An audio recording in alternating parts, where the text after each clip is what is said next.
अगर आप graphic designing पहले से सीख रहे हो या आपने अभी सीखना स्टार्ट किया है और आप ऐसा सोच रहे हैं कि सक्सेसफुल डिज़ाइनर्स आखिर ऐसा क्या करते हैं कि जो आज वो सक्सेसफुल हैं, उनकी क्या चीज़ें होती हैं, वो किन बातों को फॉलो करते हैं, जिसकी वजह से आज वो सक्सेसफुल हो पाए हैं। तो ये डिपेंड करता है आपकी हैबिट्स पर, क्योंकि आज की इस वीडियो में मैं आपको ऐसी 5 हैबिट्स बताने वाला हूँ, जिनको अगर आपने प्रॉपरली फॉलो कर लिया, तो आपको एक सक्सेसफुल और एक अच्छा ग्राफिक डिज़ाइनर बनने से कोई नहीं रोक सकता। सो हेलो एवरीवन, मैं हूं आपका दोस्त अनस कुरैशी। मैं आपको ग्राफिक डिज़ाइन सिखाता हूं प्रोफेशनली और सिखाता हूं आपको कि किस तरह आप step by step graphic designing सीखकर अपने लिए खुद के लिए अच्छे सोर्स ऑफ इनकम क्रिएट कर सकते हैं। तो चलिए वीडियो में आगे बढ़ते हैं और जानने की कोशिश करते हैं कि कौन से हैं वो 5 हैबिट्स, कौन सी हैं वो 5 आदतें, जिनको अगर आप प्रॉपर वे में फॉलो करते हैं तो आप बहुत जल्द एक अच्छे डिज़ाइनर बन सकते हैं। चलिए स्टार्ट करते हैं और समझने की कोशिश करते हैं डिटेल में। तो सबसे पहली हैबिट हमारी आती है डेली प्रैक्टिस। अगर आप डेली प्रैक्टिस करते हैं, जो भी आप सीख रहे हैं या जो कुछ भी आपने अब तक इम्प्लीमेंट किया है, जो भी चीज़ें आपने सीखी हैं, अगर आप उसको डेली बेसिस पे प्रैक्टिस करते हैं, तो ये आपके लिए एक बहुत अच्छी हैबिट हो सकती है।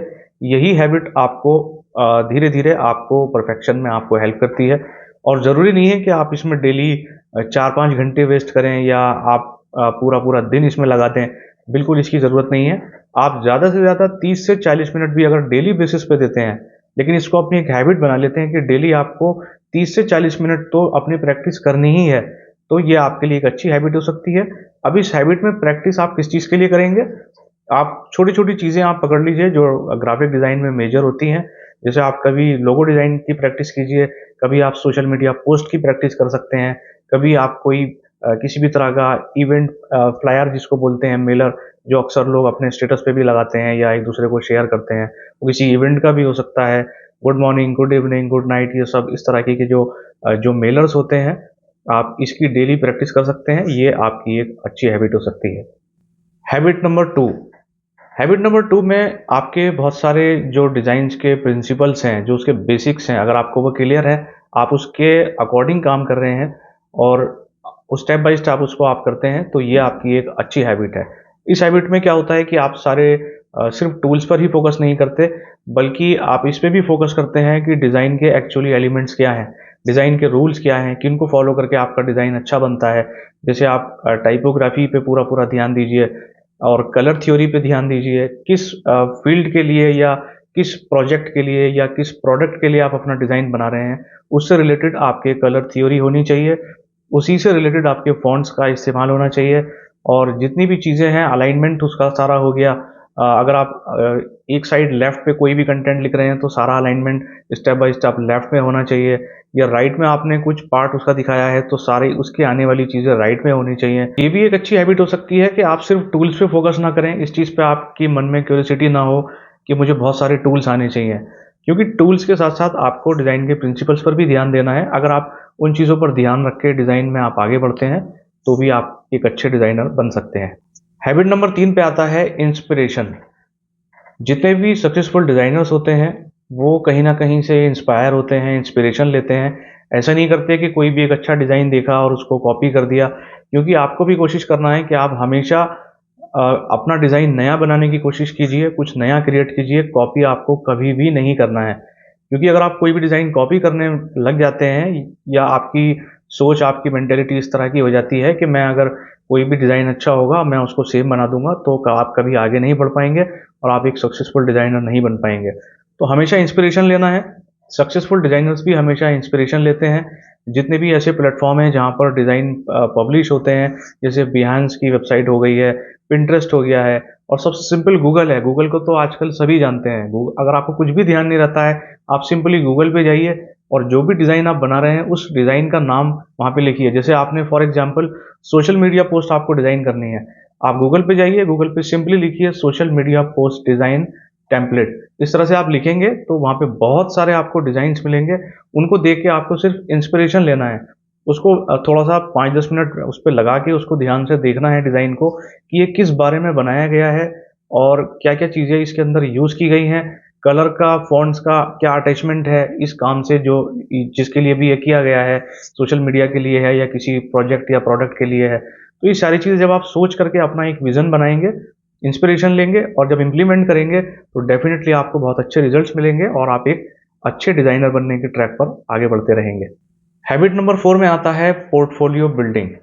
जी हाँ, ये बहुत इम्पोर्टेंट चीज़ है। बहुत सारे डिज़ाइनर्स ये सोचते हैं जो सीखना स्टार्ट करते हैं कि पहले हम बहुत सारी डिज़ाइनिंग सीख लेते हैं, जब हमें अच्छी डिज़ाइनिंग आ जाएगी, कुछ प्रोजेक्ट हम बनाना स्टार्ट कर देंगे, फिर हम अपना पोर्टफोलियो बना लेंगे। जबकि ये बिल्कुल गलत है।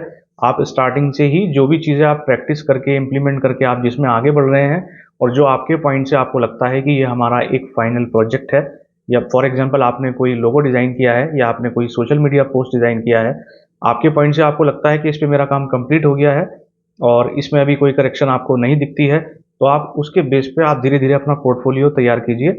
इससे क्या होगा कि बहुत कम समय में बिना किसी स्पेशली वर्क किए आपका एक पोर्टफोलियो तैयार हो जाएगा। यही पोर्टफोलियो आपके काम आएगा, आपके क्लाइंट्स को आपके प्रोजेक्ट दिखाने के लिए, या वो लोग जो आपके काम में इंटरेस्ट लेते हैं, आप उनको भी शो कर सकते हैं कि हमने ये सब काम किया है, ये सब अचीवमेंट्स किए हैं। तो सक्सेसफुल डिज़ाइनर्स की एक थ्योरी ये भी होती है कि वो हमेशा अपना पोर्टफोलियो बनाकर रखते हैं और कभी उनको ज़रूरत पड़ती है तो वो पोर्टफोलियो दिखाकर ही सामने वाले को अपने स्किल्स दिखा करके सामने वाले को अट्रैक्ट करते हैं और उनके साथ एक अच्छा रिलेशन बनता है, चाहे वो प्रोफेशनल लेवल पे हो या लर्निंग के लेवल पे। तो हमेशा पोर्टफोलियो बनाकर रखिए, जो भी काम आप करते हैं उसको सॉर्ट आउट कीजिए, फाइनल कीजिए और उसको अपने पोर्टफोलियो में डालते रहिए और जो-जो काम आपका फ्यूचर में होता जाता है, उसको भी आप उसमें सीक्वेंस वाइज़ अपने पोर्टफोलियो में रखिए और एक पोर्टफोलियो भी साथ-साथ आपको तैयार करना है। हैबिट नंबर 5, ये बहुत इम्पोर्टेंट पॉइंट है। जितने भी सक्सेसफुल डिज़ाइनर्स हैं, वो अपने काम के लिए लोगों से फीडबैक लेते हैं, चाहे वो उनके क्लाइंट्स हों, चाहे वो उनके रिलेटिव्स हों, फ्रेंड्स हों, वो हमेशा अपने काम पर सामने वाले का फीडबैक ज़रूर लेते हैं। तो आप जो भी काम करें, आपको ध्यान रखना है कि आपको उस पे फीडबैक लेना है। आप अपने जितने भी आपके रिलेटिव्स हैं या फ्रेंड सर्कल्स हैं या आपके पास कुछ क्लाइंट्स भी अगर जुड़े हुए हैं, तो आप कोई भी डिज़ाइन बना करके आप अपने क्लाइंट से भी फीडबैक ले सकते हैं। आप उनको भेज के पूछ सकते हैं कि जो डिज़ाइन मैंने बनाया है, इसमें आपके पॉइंट से आपको कोई कमी लगती है तो बताइए, और जो भी वो कमी आपको बताएँ, उसको बहुत ध्यान से आपको सोचना है कि आखिर उन्होंने ये कमी क्यों बताई है और इस डिज़ाइन से इस कमी का क्या रिलेशन है। जब आप इन चीज़ों पर ध्यान दे के काम करेंगे, तो धीरे-धीरे आपके अंदर एक स्ट्रॉन्ग डिज़ाइनर बिल्ड होता रहेगा, आपको पता भी नहीं चलेगा और कब में आप एक अच्छे और परफेक्ट डिज़ाइनर बन जाएँगे। तो हमेशा अपने हर काम पे फीडबैक लीजिए। अगर आपको लगता है कि रिलेटिव फ्रेंड से आपको फीडबैक नहीं मिल सकता है, तो आप कोई भी एक सोशल मीडिया प्लेटफ़ॉर्म पे अपना एक प्रोफ़ाइल बनाइए, चाहे वो इंस्टाग्राम का हो या फ़ेसबुक का हो। उस पे जो भी डिज़ाइन आप बनाते हैं, वहाँ पे पब्लिश कीजिए, पोस्ट कीजिए और लोगों से उस पे उनका फीडबैक लीजिए। उनसे पूछिए कि जो डिज़ाइन मैंने बनाया है, ये इस चीज़ के लिए है या इस प्रोजेक्ट के लिए है। उससे रिलेटेड आपको अगर कोई भी इसके अंदर कमी लगती है तो बताइए, और जो भी कमी सामने वाला व्यक्ति आपको बताए, उसको आपको इम्प्लीमेंट करना है। उसमें आपको उसके चेंजेस करने हैं और ध्यान भी देना है साथ-साथ कि ये कमी इन्होंने जो बताई थी, इसका रिलेशन आपके बनाए हुए डिज़ाइन से कितना मैच करता है। तो जब ये चीज़ें आप स्टेप बाय स्टेप इम्प्लीमेंट करते हैं, तो बहुत कम समय में आप एक अच्छे डिज़ाइनर बन जाते हैं और आपको पता भी नहीं चलता है।